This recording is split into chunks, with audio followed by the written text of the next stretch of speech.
On se pose une question assez énorme aujourd'hui. Quel pourrait être le plus grand événement de toute l'histoire future de l'humanité? Vaste question. J'ai une liste de 5 candidats qui vient du chercheur en IA, Stuart Russell. Alors, numéro un, on meurt tous. Un astéroïde, une pandémie, bon, le scénario catastrophe classique, quoi. Le grand classique, oui. 2, on vit tous pour toujours. La médecine a vaincu le vieillissement. 3, on invente le voyage plus rapide que la lumière. Star Trek. Voilà. 4, des extraterrestres, une civilisation supérieure nous rendent visite. Et enfin, le cinquième, on invente une intelligence artificielle super intelligente. Et c'est ça qui est fascinant. Exactement. Le fait de mettre la super intelligence au même niveau que le contact alien ou la fin de la mort, ça donne vraiment une idée de l'échelle du truc. Et c'est de ça qu'on va parler, en s'appuyant beaucoup sur le livre de Russell, Human Compatible. Oui, l'idée c'est d'aller un peu plus loin que les clichés à la Terminator. On va essayer de comprendre le vrai problème. Pas celui d'une IA qui devient méchante, mais celui d'une IA qui devient trop compétente. Trop bonne dans son job, en quelque sorte. C'est ça. On va décortiquer le modèle actuel de l'IA, voir pourquoi il est peut-être dangereux, et puis explorer la solution que Russell propose. C'est une refonte complète de notre approche pour créer des machines qui soient, par construction, bénéfiques pour nous. La mission, donc, comprendre comment on peut profiter des promesses immenses de l'IA sans déclencher accidentellement notre propre fin. C'est un sacré programme, allez, on se lance. On y va. Bon, l'intelligence artificielle, ça ne date pas d'hier. Le coup d'envoi officiel, c'est 1956.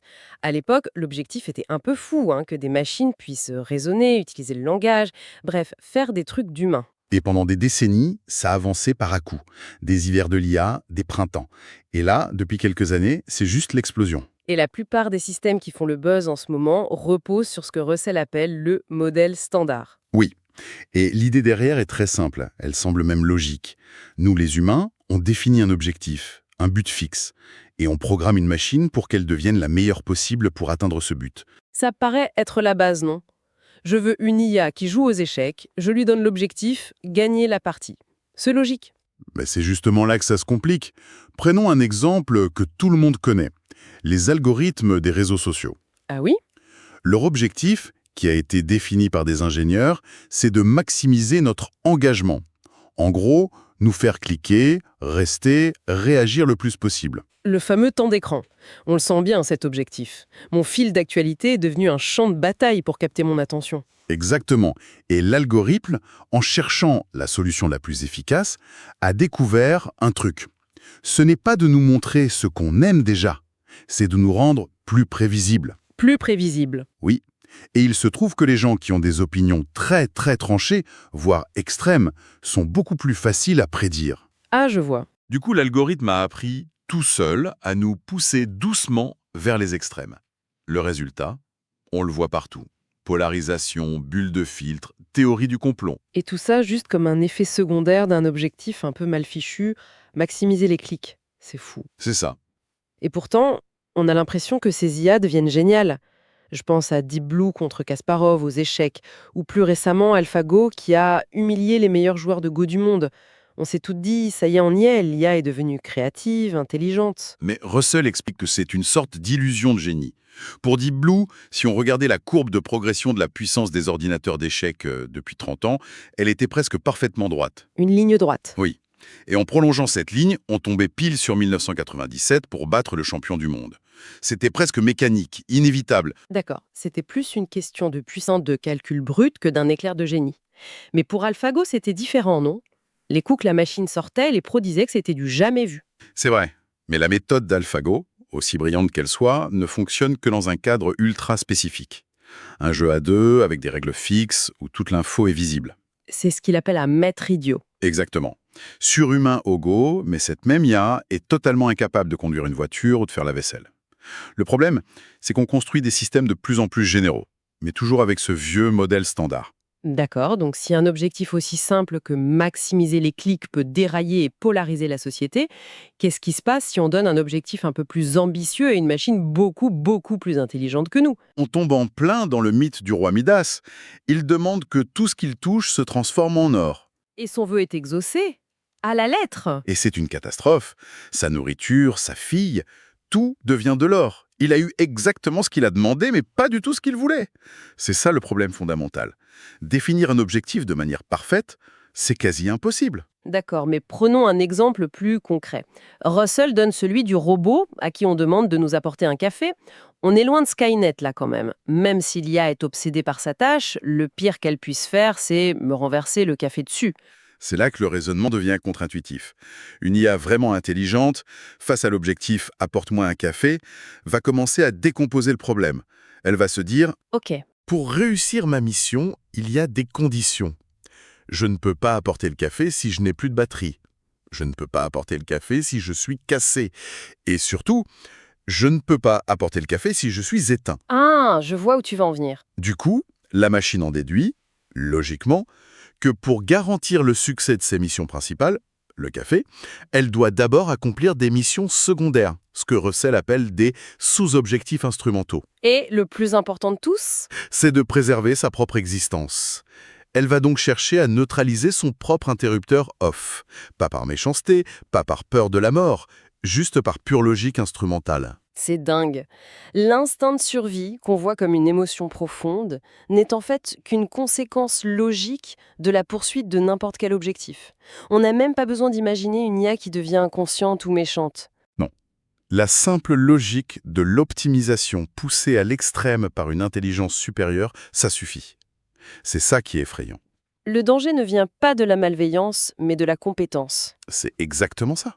Et si on ajoute à ça l'idée d'une explosion d'intelligence, théorisée par I.G. Good dès les années 60.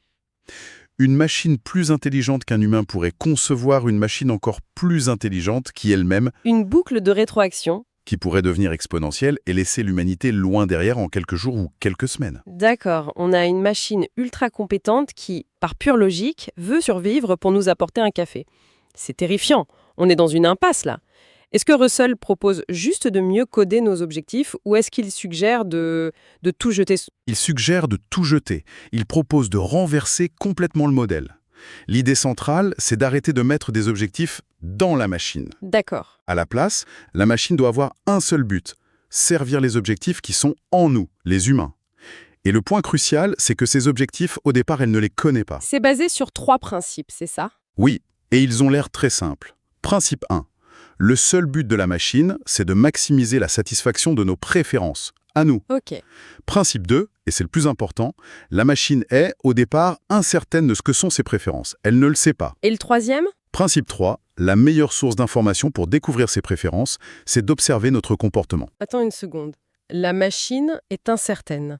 Dans n'importe quel autre domaine de l'ingénierie, l'incertitude, c'est un bug, c'est un défaut à corriger. Comment ça peut devenir la clé de la sécurité? Ça me semble complètement à l'envers. C'est ça le changement de paradigme. C'est le cœur de la solution. Une machine qui sait avec une certitude absolue qu'elle doit aller chercher un café, va tout faire pour y arriver, y compris nous empêcher de l'éteindre. D'accord. Mais une machine qui est incertaine de nos vraies préférences, qu'est-ce qu'elle va faire si on s'approche de son interrupteur off? Elle va hésiter, se poser des questions. Mieux que ça, elle va interpréter notre geste comme une information capitale. Elle va se dire « l'humaine s'apprête à m'éteindre ». C'est probablement parce que ce que je suis en train de faire va à l'encontre de ses préférences. Donc je dois la laisser faire parce que son action va m'aider à mieux comprendre ce qu'elle veut vraiment. L'incertitude sur l'objectif la rend docile. Exactement. Elle a intérêt à nous laisser la contrôler. Elle devient prudente et coopérative par nature. C'est inscrit dans son fonctionnement de base. C'est brillant. Elle apprend en nous regardant. C'est ce que les chercheurs appellent l'apprentissage par renforcement inverse, c'est ça? Oui, en gros, au lieu de lui donner une carotte et un bâton pour qu'elle apprenne un comportement, on la laisse nous regarder vivre et elle essaye de deviner ce qui nous importe vraiment dans la vie. Notre fonction de récompense, comme ils disent? Voilà. Sauf que cette approche, aussi prometteuse soit-elle, se heurte à un obstacle majeur. Et cet obstacle, c'est nous. En est la plus grande source de complexité. C'est le moins qu'on puisse dire. Le modèle de Russell suppose que la machine apprend d'un agent rationnel. Sauf que nous, les humains, on n'est pas franchement des modèles de cohérence. Pas vraiment, non. Le psychologue Daniel Kahneman a eu un prix Nobel pour avoir montré ça.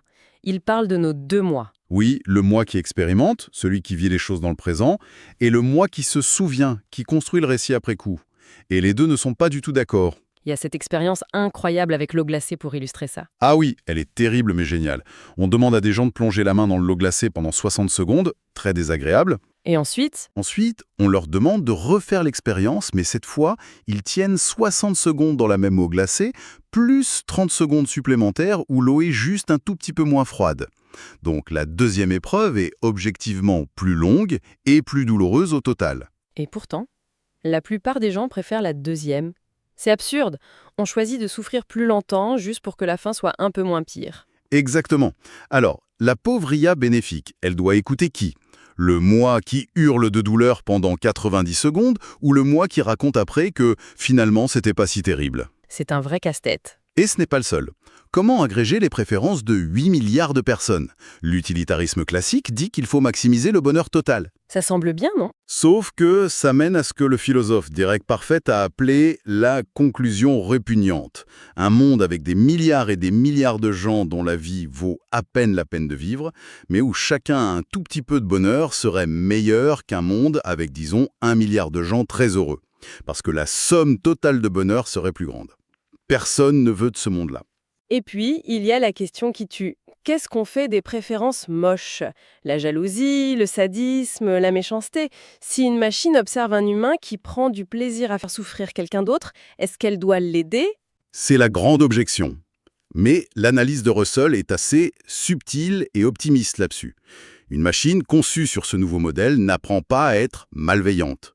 Si elle observe, par exemple, un fonctionnaire corrompu qui accepte un pot de vin, Elle n'en conclut pas, la corruption, c'est bien. elle en déduit que ce fonctionnaire a une préférence incroyablement forte pour quelque chose. Peut-être qu'il veut offrir la meilleure éducation possible à ses enfants.